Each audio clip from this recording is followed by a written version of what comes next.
আগামী 24 ঘন্টার মধ্যে আবহাওয়ার বদল হতে চলেছে বাংলায়। জোড়া নিম্নচাপ সাগরে পুজোতে ফের সতর্কতা জারি করল আলিপুর আবহাওয়া। দক্ষিণবঙ্গের একাধিক জেলায় হালকা বৃষ্টি হয়েছে। আলিপুর আবহাওয়া দপ্তর জানাচ্ছে আগামীকালকে মাঝারি বৃষ্টির সম্ভাবনা। বিশেষ করে সপ্তমী থেকে বৃষ্টির তীব্রতা বেশ খানিকটা বাড়বে বলে জানিয়েছে আবহাওয়া অফিস।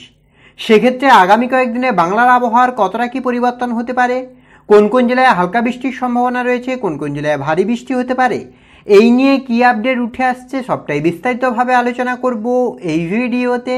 তাই ভিডিওটি অবশ্যই শেষ পর্যন্ত দেখুন। আর এই মুহূর্তে আপনার অঞ্চলে আবহাওয়া কেমন তাও বিস্তারিতভাবে কমেন্ট করে জানান। ফলে আপনার জেলা থেকে যখনই কোনো লেটেস্ট আপডেট আসবে সবার আগে তুলে ধরবো আমরা। সকাল থেকে আকাশ পরিষ্কার থাকলেও বিকেলের পর বিক্ষিপ্তভাবে হালকা বৃষ্টি হয়েছে দক্ষিণবঙ্গের জেলাগুলিতে। আগামী কয়েকদিন একইভাবে হালকা থেকে মাঝারি বৃষ্টি হতে পারে দক্ষিণবঙ্গের সবকয়টি জেলা, বাদ যাবে না কলকাতাও। তবে জোড়া নিম্নচাপের ফলে বিপদ বাড়তে পারে দক্ষিণবঙ্গের জেলাগুলিতে, যা নিয়ে ইতিমধ্যেই সতর্ক করেছে আলিপুর আবহাওয়া দপ্তর। দক্ষিণবঙ্গের আবহাওয়ার পূর্বাভাস আজ এক্ষুনি দেয়া আলিপুর আবহাওয়া দপ্তরের পূর্বাভাস অনুযায়ী আগামী 24 ঘন্টায় অর্থাৎ বৃহস্পতিবার সকালের মধ্যে আপাতত সেভাবে বৃষ্টির কোনো সম্ভাবনা নেই দক্ষিণবঙ্গের জেলাগুলিতে। তবে খুব সামান্য হালকা বৃষ্টি হতে পারে দক্ষিণবঙ্গের প্রতিটি জেলায়, যদিও সেভাবে ভারী বৃষ্টির কোনো সম্ভাবনা নেই। পরবর্তী 24 ঘন্টায় অর্থাৎ 11 তারিখ বজ্রবিদ্যুৎ সহ বৃষ্টির তীব্রতা বাড়বে দক্ষিণবঙ্গের জেলাগুলিতে। আলিপুর আবহাওয়া দপ্তর জানাচ্ছে 2 মিদনাপুর 2 চব্বিশ পরগনাতে বৃষ্টির তীব্রতা সব থেকে বেশি থাকবে। পরবর্তী 24 ঘন্টায় অর্থাৎ 12 তারিখের ক্ষেত্রেও একইভাবে হালকা থেকে মাঝারি বৃষ্টির সম্ভাবনা। তবে 13 তারিখের ক্ষেত্রে এই বৃষ্টির তীব্রতা আরও বেশ খানিকটা বাড়বে বলেই জানিয়েছে আলিপুর আবহাওয়া দপ্তর। আবহাওয়া দপ্তরের পূর্বাভাস অনুযায়ী 2 চব্বিশ পরগনা, 2 মিদনাপুর, কলকাতা, হাওড়া, হুগলিতে বিক্ষিপ্তভাবে হালকা থেকে মাঝারি বৃষ্টির সম্ভাবনা।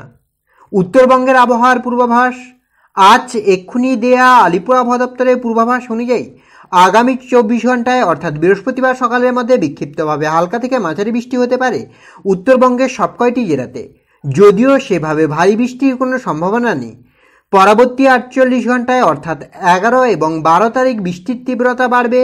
আলিপুর আবহাওয়া দপ্তর জানাচ্ছে দার্জিলিং এবং কালিম্পংয়ে বিক্ষিপ্তভাবে ভারী বৃষ্টি হতে পারে।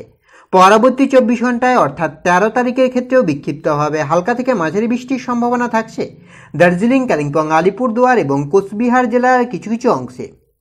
কলকাতার আবহাওয়ার পূর্বাভাস আগামী 24 ঘন্টায় কলকাতা ও আশপাশের এলাকার আকাশ আংশিক মেঘলা থাকতে পারে। আপাতত সেভাবে ভারী বৃষ্টির কোনো সম্ভাবনা নেই। তবে সপ্তমী, অষ্টমী, নবমী বিক্ষিপ্তভাবে বৃষ্টির তীব্রতা বেশি বাড়বে বলে জানিয়েছে আবহাওয়া অফিস।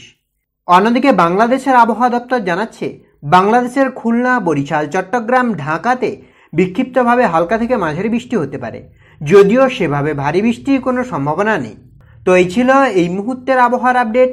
পরবর্তী আপডেট পাওয়ার জন্য অবশ্যই আমাদের চ্যানেলটিকে সাবস্ক্রাইব করে আমাদের সঙ্গে থাকুন।